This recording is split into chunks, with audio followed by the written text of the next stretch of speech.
You are listening to Adoptees On, the podcast where adoptees discuss the adoption experience. This is episode 188, Haley.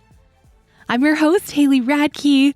Today is our first episode back from a summer break, which I can tell you a little bit later on about. But I'm so excited to be recording again and chatting with you. So thank you so much. I actually had several folks message me and say, we're sad that you're on a break, but it's such a good example for us in knowing that we can take breaks too. And so that made me feel pretty good about my choice to have the break, even though it did feel probably on your end, maybe really long and like, Haley, what are you doing? Are you even coming back? So anyway, I'm so glad to be back with you. And today we are doing something a little bit different. It's going to be a solo show and I'm going to do an Ask Me Anything. So last week I asked my social media followers, so on Facebook, Twitter, and Instagram at Adoptees On, I asked if you had any questions for me. So I collected a bunch of questions from folks and I'm going to answer them. This is kind of to celebrate 5 years of podcasting. And there's been a lot of changes since I first started the show 5 years ago. Some of them are questions about updates and some are like, I don't know if you guys think I'm like some kind of wise woman or some of the questions you asked. I'm like, this is not a question for me. So I'm going to skip those, but I appreciate you thinking that I could answer them. You know, I come to the show, I'm a layperson, I'm not a therapist or anything. So it's just my opinions from my personal experience as living as an adopted person in this world. First, I want to tell you about my summer break. I have 2 boys and they are age 7 and 9. And so it's this age where they're a little bit more independent and they still need you quite a bit, but definitely not as much as the early years. And so I've really tried so hard to shift my work life to fit in the times where they are in school so that when they're home, like on summer break, I can be fully mom and present and watching them grow up because, God, I hate the cliche, oh my gosh, the days are long, but the years are short. I mean, it's so true. Like, it's so true. When I started the podcast, I had a baby. Like my youngest was just a wee tiny thing. And it's amazing to me to think about how I fit in recording around tiny people and preschoolers and toddlers. And I don't know how I did it. Frankly, it was in late at night. There would be lots of editing late at night. When my Patreon started, I started using some of the money. Honestly, like I paid a babysitter to come to the house so that I could work on the show for a few extra hours in the day if they were awake and such. Like, and now I'm able to pay my editor and other folks. I'll maybe tell you more about that another time. But I'm so thankful for the Patreon support because that's what has kept the show going. The money has kept the show going, which I'm so grateful for. But that's one of the big reasons I really wanted to have a break was to focus on being mom. So summer break was good. It was good. It was weird because of, the pandemic and all of the things that go along with how it looks different in the world right now. But I'll tell you about a really meaningful experience that I had. I was able to have a surprise birthday party thrown for me by my biological dad, and they set this whole birthday party thing up. I really wasn't expecting it. I was quite shocked, but it was so special to celebrate with my siblings. And we've been in reunion for 10 years now. And one of the questions actually is about that, and I'll just read it here. This is from Sarah. She is a supporter of the podcast. Now that you have been in reunion with your birth dad and siblings for several years, does it feel more, quote unquote, normal, whatever that is, smiley face, or comfortable? And my answer to that is yes, it does feel more normal. And like, it's just, they're a part of our lives and they're Grammy and Poppy to my little ones and aunts and uncle. And it's just, for my kids, they've always known them. So to our family, it's very normal and natural now. And so it was really special to celebrate a birthday with them. And honestly, I'll treasure that memory for a long time. And I'm getting a little choked up just thinking about it. So that was really beautiful. And my stepmom, I suppose, she made me this wonderful gluten-free cake.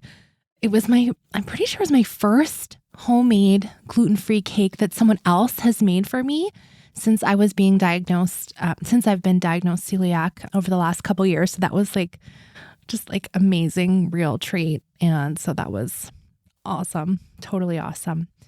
The reason my break was not fully amazing was I had a good month, I would say, a good month full of grief. And here's where the adoptee thing comes in. Probably some of you can relate to this.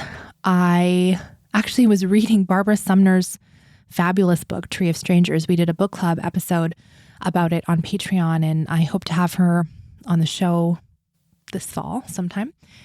Anyway, it's just a really amazing book. And in the story, I won't spoil anything, but it's her memoir. Something tragic happens, and I went straight to Google and Googled my maternal side, which, do you ever do that? You don't have to tell me, but I know that a lot of us do this if we're not in reunion or anymore, if we've been cut off. And I Googled her name and I found out that my maternal grandfather had passed away in June. And it was such a weird experience because, well, first of all, you're finding out by Googling, which doesn't feel good. And it had happened already a month prior. And the service had already happened. And it was just done, And for me,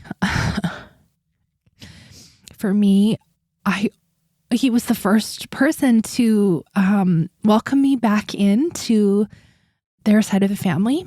When I wrote my letter to introduce myself once I had my adoption records, they still lived in that family home from when my first mother was a teen. And so I wrote to them. And so he was the first person to email me and connect with me. And he was so excited. And I had such welcoming messages from him. I probably read some of them in my first episode about myself in season 1. I don't know. I'm not going back to listen to that because too many feelings. So maybe I have. But anyway, I also kept in touch with him longer. Once my first mother cut off contact with me, I would see him, I don't know, probably not even once a year, but semi-annually, and occasionally would get an email from him. So we kept in touch the longest, and I really thought that at some point I would get to introduce my kids to him and, that he would be sort of the reconnection point. So to find out that he was gone, it just felt so final and icky. I don't know. I really was in grief, mourning him and mourning the loss of I thought he was going to be my back in. And I don't know if that was probably naive, but that was kind of always in the back of my mind. So that was really sad. And the other piece of that is, who do you tell that to? I didn't want to go to my friends with that. The only people I told were my adoptee friends, my closest adoptee friends, and they got it and they cried with me. And I didn't tell my in-person friends that aren't adopted. I think I've only told 1 or 2 of them. And it was much later because I didn't want the questions oh, well, I don't know. I don't really have friends that would be super insensitive, but because most of them, they all know what I do and such, but I just still had that fear, they wouldn't get it, or I wasn't allowed to be in so much grief because I didn't really know him. And, like, so what if you weren't mentioned in the obituary? So what if you're a family secret? Like, duh, did you expect to be, none of my friends would have really said anything like that, but that's the fear, right? That if you're real about how much you wanted that relationship and that it's just gone, it's painful to think about. So yeah, that was kind of a big wrench in my summer because once you switch into grief mode, like everything else just is hard. And, I've struggled with depression for a lot of my life, and I'm not depressed right now, and I feel much better, and I do feel like I was able to grieve. But luckily it was from advice from fellow adoptees being like, okay, well, why don't you write him a letter and, say your goodbyes that way. And they kept me from reaching out to my maternal family when I, on impulse, wanted to do that, because they're like, they're grieving their dad, they're grieving their partner, and I was like, yes, that's right. It's not a good time. So I really appreciated that support I did get from my fellow adoptees. So yeah, that was the whole thing. Well, just, being adopted is just a whole thing. And if it's not one thing, it's another, right? So this connects to a question I got asked by Angela. Thank you. She says, do you ever regret starting Adoptees On?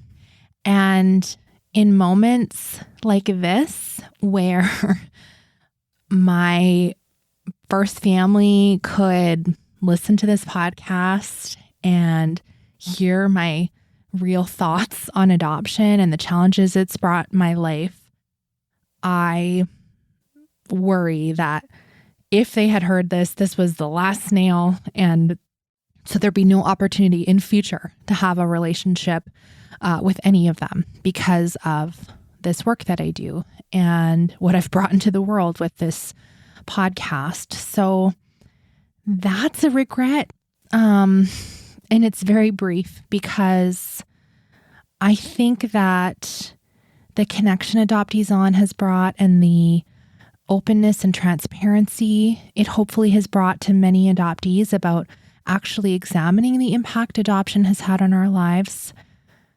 I think if that was the price I had to pay, I'm willing, because it's so important. From what I've heard from listeners, that the show has had such an impact on your healing journeys, and that even if it cost me that connection, the possibility for reconnection, I think I still would have gone ahead. So hopefully past Haley would have been brave enough for that. So I really, it's a tough question, right? Do you wish the thing that you brought into the world, like, do you wish you had not done it? But I don't regret starting the podcast. The only moments I really do are late Monday night. If things are not ready yet to go to my editor, then I'm like, oh, Haley, why are you so late? Then I might regret it. Those moments. On a lighter note, someone sent me a private DM and asked, are there any books, adoptee or non-adoptee related, that you read this summer that you can recommend? Okay, my favorite book that I read this summer, and I'm so sorry if you're like, oh my gosh, I can't, of course, everybody read that book. Whatever. I loved it. Project Hail Mary by Andy Weir. It was so good.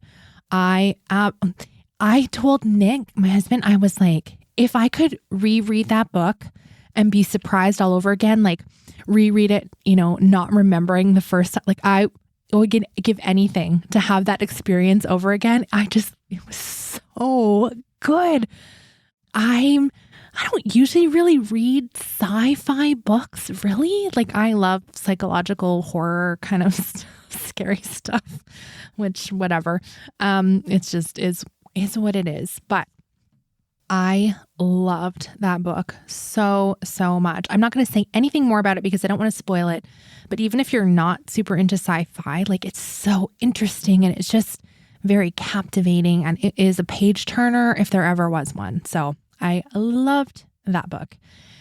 And adoptee related, this summer we had, I already mentioned Barbara Sumner's book, Tree of Strangers, was excellent memoir. I absolutely loved it. And that would probably be my top one I read this summer. We've been reading a lot of adoptee authored books in our Patreon book club. And so if you go to adopteeson.com/partner and join Patreon, there are all the recordings from our book club are available, and there's such good discussion. So sometimes we'll have the author with us, like Barbara can't come and guest. And so we got to ask her questions about the book. And then sometimes we kind of have a panel of adoptee readers with us. And that is so fun because I'm just like, oh my goodness, y'all are so insightful. And you pull out all these things about the book that I never would have seen, and the symbolism. I'm just like, oh my gosh, it's so good reading adoptee books with other adoptees. They just see into them and pull out all this symbolism, and I'm just so impressed. I have so many smart readers reading along with us that it's just such a treat. It's one of my favorite things that we do. Grant asked on Facebook, how's the best way to find a counselor that is an adoptee in the area you live in? So I actually did an episode. It's probably my only other solo episode. That's so funny. Way back. Okay, so you have to scroll super far back. It's episode 32, How to Choose a Therapist. So I kind of talk you through how to find an adoption competent therapist. At the time, I don't think I was pressing for adoptees who are specifically therapists, but now there is a fantastic list that if you are an adoptee therapist, you can kind of self-register onto this list. So if you go to growbeyondwords.com/adoptee-therapist-directory or search adoptee therapist directory in Google, you can find this great list. Now, it is American, and I know I have listeners outside of the States. So yeah, give that episode 32 a listen, and it gives you some tips on sort of what kind of practice to kind of look for. I think the practice I've found, they work a lot with foster kids. And so they are trauma informed and have an idea of that. So my psychologist, she's not adopted, but she's very up on attachment trauma and trauma informed practices. She's excellent. So, you might not find an adoptee who is a therapist in your specific area. Lots of folks now are doing online work as well. Even they'll do EMDR online, which is amazing. And so there's so many more options. I hope that will be helpful to you. So those two things. So the adoptee therapist directory and then episode 32 of the podcast. The next question is from Susan. I noticed many adoptees reclaiming their names or part of their names on their original birth certificates. Is that something you have ever considered? I actually love my name, Haley, and I got married super duper young. I was almost 21 when I got married. And so I took my husband's last name. And so I've never really considered it. I do know what my name was at birth, and I think of it sometimes, but I'm never like, oh, that's really, doesn't feel like me. The other thing about my name that I was given at birth is it has similar letters to Haley. So I'm like, oh, it's kind of connected. So I kind of feel like I have a little bit of that.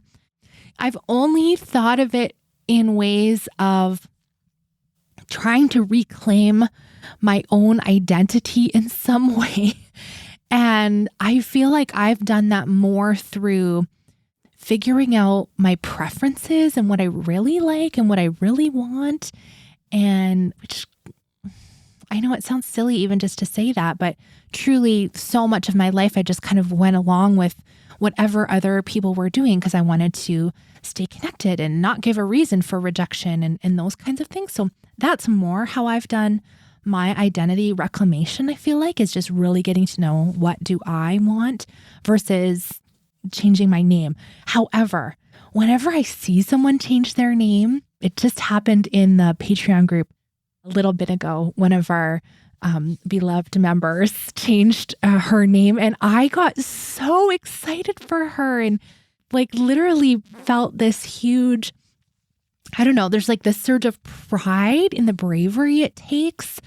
And also just like, I don't know, I just felt so happy for them. And I had another friend change his name last year, I think. And whenever I think to call him his old name, I'm like, no, he has a new name now. And it feels like, I don't know, powerful to call him his new name. So I love it. I love it when people do that. And I realize it's not just this fun post that you can put up and be like, oh, I changed my name. There's more to it than that. And it's complex. But I think it's so amazing when folks do that. Paul asks, do your emotions or will our emotions ever quit churning? Not for me, Paul. They've never quit churning. About adoption stuff, I think it's ebbs and flows. I really do. And I know it's very personal to each person. I mentioned earlier that I have struggled with depression on and off throughout my life, and I'm in a better spot right now, but there's always this knowledge that, oh, the depression could come again. And so I'm just more cognizant of that and aware of it. And I try really hard to be like, okay, I know these are some of the signs. I know I need to intervene right now before it gets worse and look for support. So I feel like maybe more awareness comes over time, but I'm sorry, we're humans. Like, we're humans. And just being in the world has a huge impact on us living our lives. Of course, we're going to have feelings. And I do see folks, though, that come into the community and, you know, some of the language we use sometimes is coming out of the fog, right? They'll realize the impact adoption has had on their life, and then they'll go through it and process, and hopefully with a counselor and hopefully with an adoption competent therapist, and they, you know, are getting trauma-informed treatment, and they heal a lot of things and figure out good strategies for boundaries in their relationships and like all those good things. And then they come to a point where they feel more whole and they're able to, I see it kind of go both ways. They either decide to stay in the community and become more active and maybe are working in legislative work or just trying to support adoptees in various ways, maybe through searching or helping them along out of the fog or accessing resources. And then I also see those folks that they're like, okay, adoption is not my whole identity, and I feel much more whole and able to function in this world as a regular human. And they move on out of the community and they go back to their life and just carry on. And adoption is a piece of their identity, but it doesn't become this whole identity. And I think both of those things are healthy. And honestly, I'm like, good for you. You're out. I cheer for both of those things. So boy, that was a long answer to that question. But yeah, no, you will always have feelings because you're a human being. Okay, I love this question. And I've had a little bit of time to think about it, but I hope that in a month or two from now, I'll have a way better answer. Okay, so this is just like kind of what's top of mind for me. And if you have an answer to this question, I want to hear about it too. So, you know, maybe post below if you see this episode artwork on Instagram or Facebook or YouTube, like post below what your answer is to this question. Okay, Kelly from Patreon asks, if you had $1 million, what is the first place you would invest in to help the cause of adoptees? Kelly, I love this question so much. And honestly, my first go-to, and I think this is just my bent, is adoptee mental health. To me, that looks like paying for adoptees to go to adoption competent therapists. That looks like helping folks that are needing recovery programs so that they get adoption competent support. That really is investing in our mental health.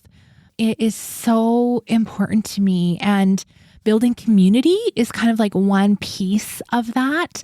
But you know how many times I'm like, if you can afford it, please be in therapy. And it's just everything else in your life can change if you can come to a place of wholeness. I just really believe that. And if there were so many more of us that were feeling well and able to serve out of this place of mental well-being, we could do such great things together. I really feel like it because, there's so many things.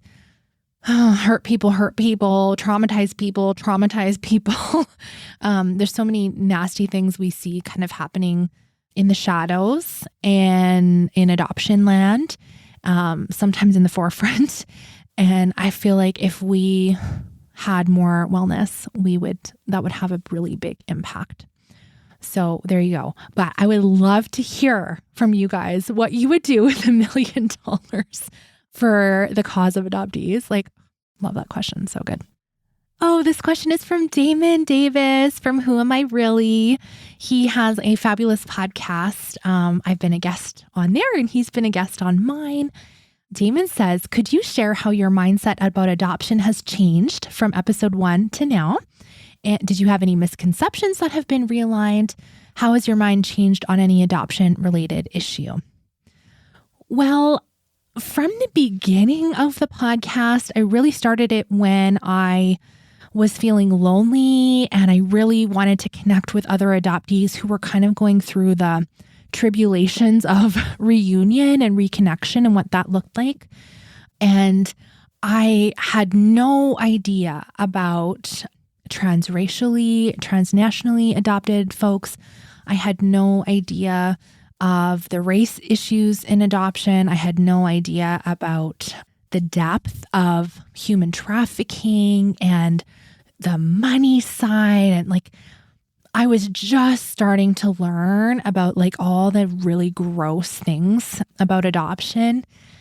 I'd really started coming out of the fog, but I definitely wasn't fully.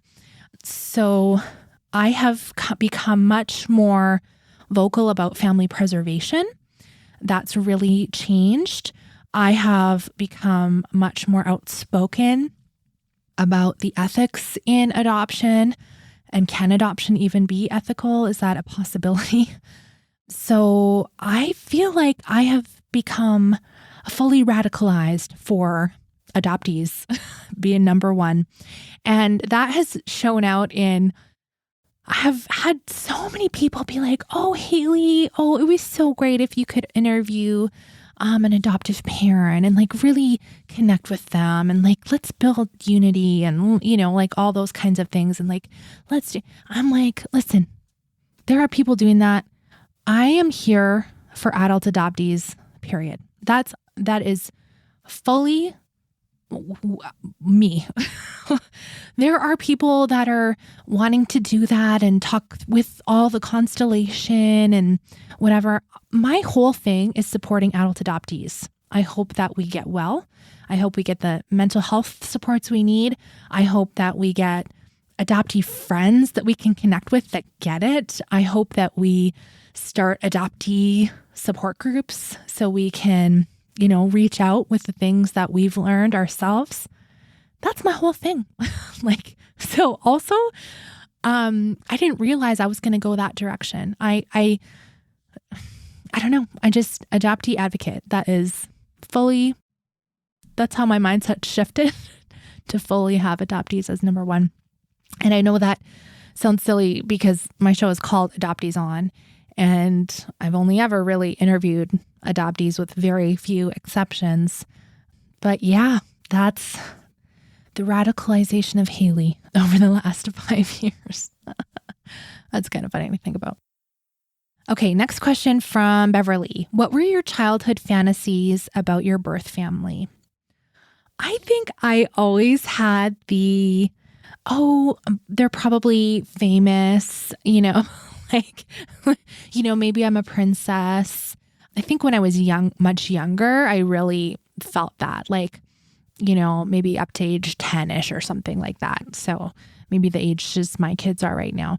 I had those kinds of things. And then in teenage years, the fantasy always was, that they would come back and scoop me up and, save me. Like, I really remember feeling that a lot. So I don't think I had any specific people in mind. I love the interviews where people are like, oh, I always thought so-and-so, this celebrity was my, mother or whatever. I love hearing those, but I never had like a specific person in mind. Lisa asked, do you have an elevator pitch to use with non-adoptees to describe your experience as an adoptee? This is such a great question. I love it, Lisa. I think for me personally, now what happens is I get asked like what I do. So this happens a lot at school, waiting around in the parking lot for our kids to come. And moms will ask me like, oh, do you work outside the home? That kind of a thing.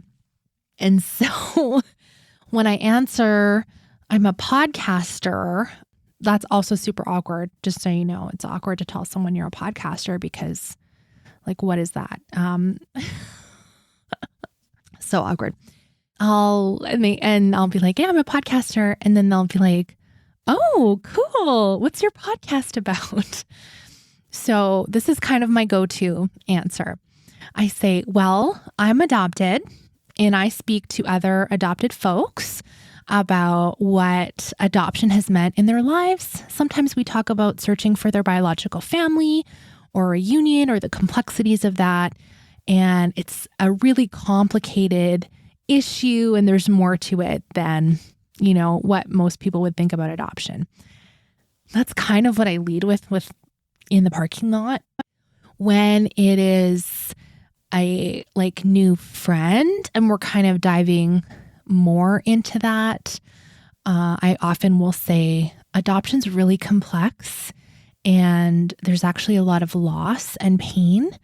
And most people don't see that at the surface level. So that's something I really would love people to know. I don't know if that like perfectly answers, but I tell you what, it opens the conversation. If you're willing to go there, it's definitely opens the conversation because a lot of people are like, oh, really? Oh, tell me more, because they're confused. And a lot of people have never heard that perspective.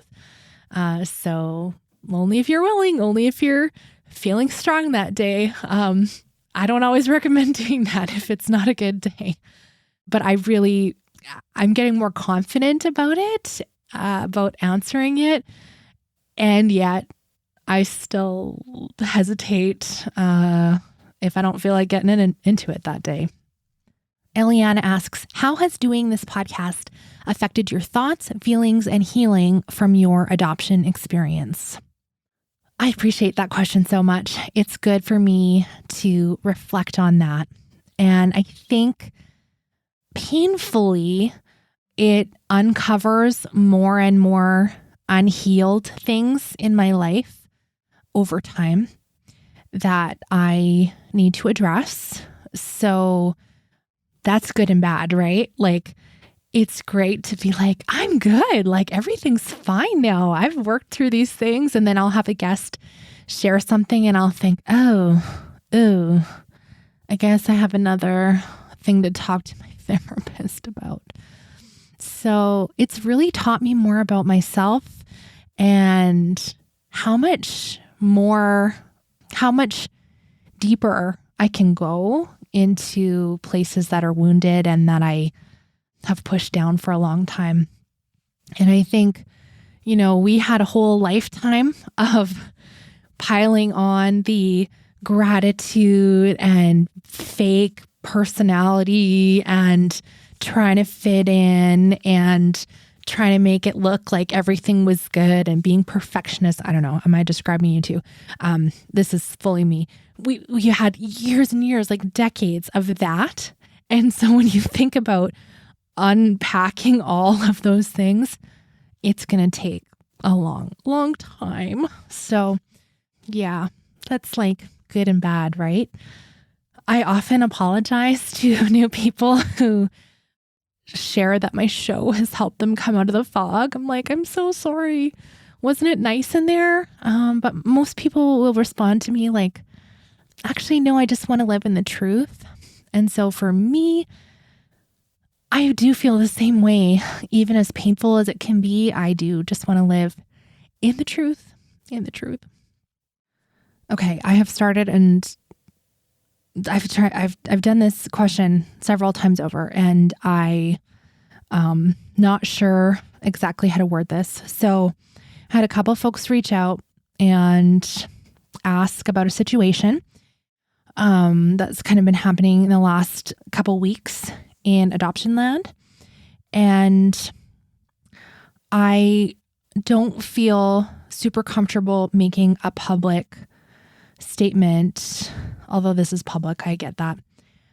But I do want to say to you that I too am a sexual abuse survivor.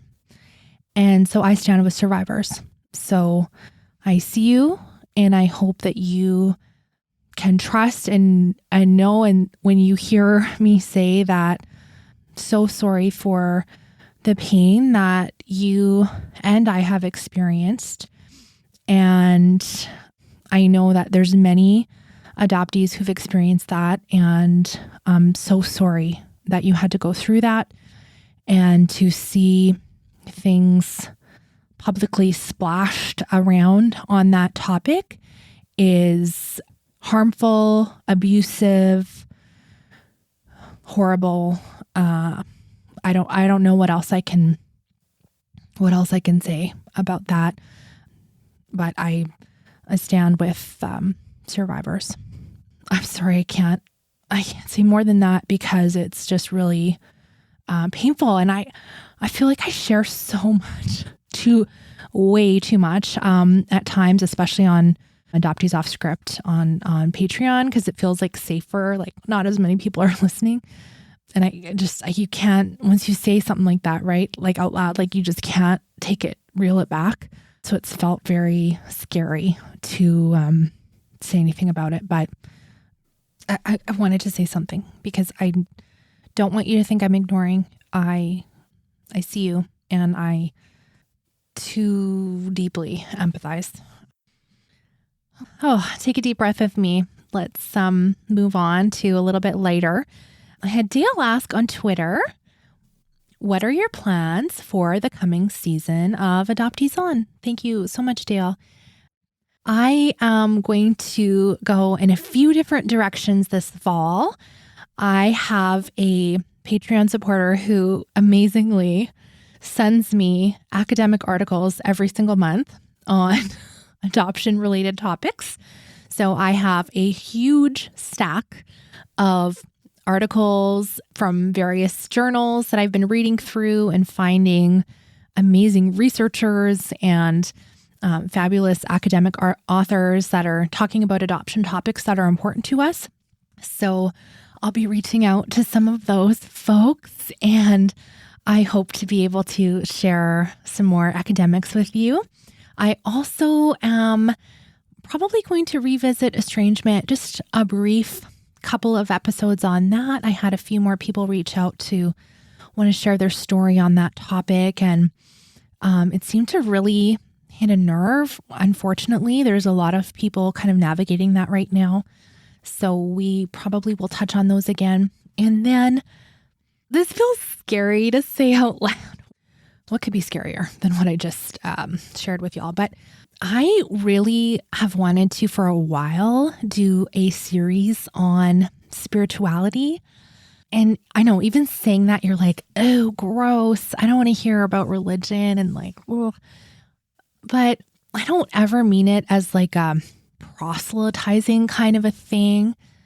I think that adoption and spirituality can be really intertwined, and I've seen some really fascinating things happening with that. So I feel like maybe this is most common. I don't know. I don't know if I'm putting too much on just who I follow, but a lot of adoptees that were adopted by religious families in the name of religion. So adoption out of some social justice kind of spirit, especially in Christianity, have a lot of adoptees that have been adopted into that sort of family have completely walked away from the Christian faith because that pain is so interlinked. So I find that really interesting. And then I've seen adoptees who search for their biological roots and find out that their original families had a completely different religion than the one they were raised in. And they will sometimes convert to their original family's religion, which is also so fascinating. So I think there's a big theme wrapped up in there, and I really want to explore it without, like, how do you talk about that? It's such a fine line, right? How do you talk about that and still make sure you as a listener feel included and not necessarily triggered or like, oh, you should definitely be what I am because it's so good. Like, it's not for that purpose. So I know even saying it, I'm like, oh, I hope you trust me with that topic. And I think there's a lot for us to unravel there together. So I'm kind of looking at that. And then, of course, there's just like so many adoptees doing amazing, creative, bringing just like beautiful, powerful works into this world, books and films and like just fabulous things. Like, I'm so impressed by what the community has been making. And so, of course, I'll be bringing you some of those folks too. If there are adoptees that you like would love to hear on Adoptees On, please comment on one of the show posts or send me an email because I don't know everyone. I know this like small portion of folks in the adoptee community. So like, don't be like, oh, for sure Haley knows them or has them on her interview wish list or whatever. Don't assume that. Like every day I'm like, oh, I didn't know this person was on here. And I find people every day. So if there's someone that you really want me to interview, like make sure you let me know. I'm always looking for new interesting stories. And I mentioned in my little secret audio drop, if you were subscribed to this podcast, it would have dropped in your feed last week, but it should be gone now if all my technology worked, that I did open up applications to be on the podcast. So if you go to adopteeson.com/application, you can see how to apply with the caveat that I can't take everyone. And so unfortunately, because I get hundreds of submissions, I only do like 40 episodes a year-ish. So the math just doesn't add up. And that's one of the most painful things is like not being able to interview everyone I'd like to. It's a big sigh just thinking about that. But don't let that stop you from applying. I would love to hear your little audio recording and see your form. And please do apply if it's something that you want to talk about, especially if it's estrangement or spirituality related, or if you have a new project that you really want the adoptees to know about. I'd love to hear from you. If you are an adoptee therapist and serving adoptees and you have like a topic or you have like some cool thing we should know about, like please apply. Don't be scared. I'm not scary, I swear. I cry a lot. So if that's scary, then yes, I am. But the last thing I wanted to tell you about is some of the new artwork you're going to be seeing as new episodes are coming out. So last year, I commissioned a fellow adoptee, Jessica Sun Lee, to paint a watercolor for me of, how do I describe this? It is a leaf turning into a tear, and I will post it with this episode. In my original logo for Adoptees On, there is a tree in the middle, and it's the T of adoptees, and it's green. And you'll notice there's one blue leaf at the top that is disconnected. And I always wanted that leaf to look like a tear, to represent the adoptee separated from their original family, separated from the connection to the tree and the roots of our legacy. And, Adoptees On is about exploring that pain so that we can get through and either reconnect in a healthy way or rebuild our own identity in different ways. And so I always I don't think I've ever talked about this on the show before, about that meaning behind my logo. And it was so important to me. And the friend I asked to design the logo and everything, I'm like, listen, it has to be separate. It cannot be touching. It has to be blue. Like, I was very specific about all that. And I always wanted to do something with it. So I asked Jessica if she would do a watercolor to represent that. And she used the green and the blue to kind of connect in. And I like looking at it sort of both ways. Like the leaf, falling away from the tree, means sorrow. So it's kind of like goes into the tear shape at the bottom. And also that from our tear, from our grief, can also go back into growth and healing into the leaf. So it's kind of like, for me, it kind of goes back and forth. How am I doing explaining this in an audio medium? Is it okay? Because I'm like, it's so pretty. The colors are so beautiful. This beautiful green and blue and teal, and it's all just kind of goes together. And I love that it's watercolor, because I always felt like, when you see the teardrop on a page and it changes the colors underneath. Oh, so many symbolic things in there. I'm sure if it was a book club, some of my readers would be able to tell me even more the depths of the meaning behind that. But if you see the new artwork and it has those dark blues and greens and aqua and all those kind of colors, that's where it comes from the leaf tear that Jessica painted for us. The last new thing I wanted to tell you about is you will be hearing from some of my Patreon supporters and some of the folks who've been on the show before, telling you about what Adoptees On means to them. So that'll be a little bit of a new change this fall. And I just really want to find ways to encourage you to join our Patreon. So if you go to adopteeson.com/partner, you can find all the extras that come along with being a Patreon supporter. And I always want to make sure this main feed show is free for anyone to access. I'm never going to put it behind a paywall. It is a, gift to the community from me and my patrons. They are saying with their money that they want this podcast to be out and accessible in the world and supporting adoptees the best a podcast could, knowing that therapy and those things are not accessible for everyone. And the podcast isn't therapy, but hopefully it will lead people towards working on our stuff, me included. Anyway, so I'm thankful to patrons, and without your support, I can't keep making the show. I can't grow it. I can't do those things. But with your support, I can hire other adoptees to do work on the show. And I have been able to do that, like commissioning Jessica to do this teardrop leaf artwork. And there's going to be a few new articles on adopteeson.com soon. Maybe they're already up when you're listening to this. Hopefully. If I got my work done this week, they will be.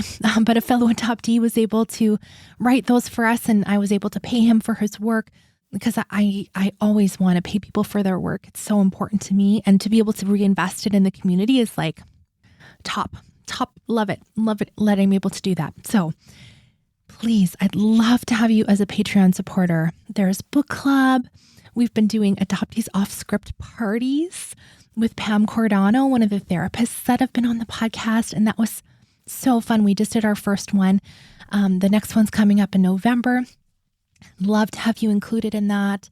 And then you get a whole nother podcast every single week, which is bananas that I do that. But Adoptees Off Script, where I have most of the time my co-host is Carrie Cahill Mulligan, and we talk about what's going on in our lives.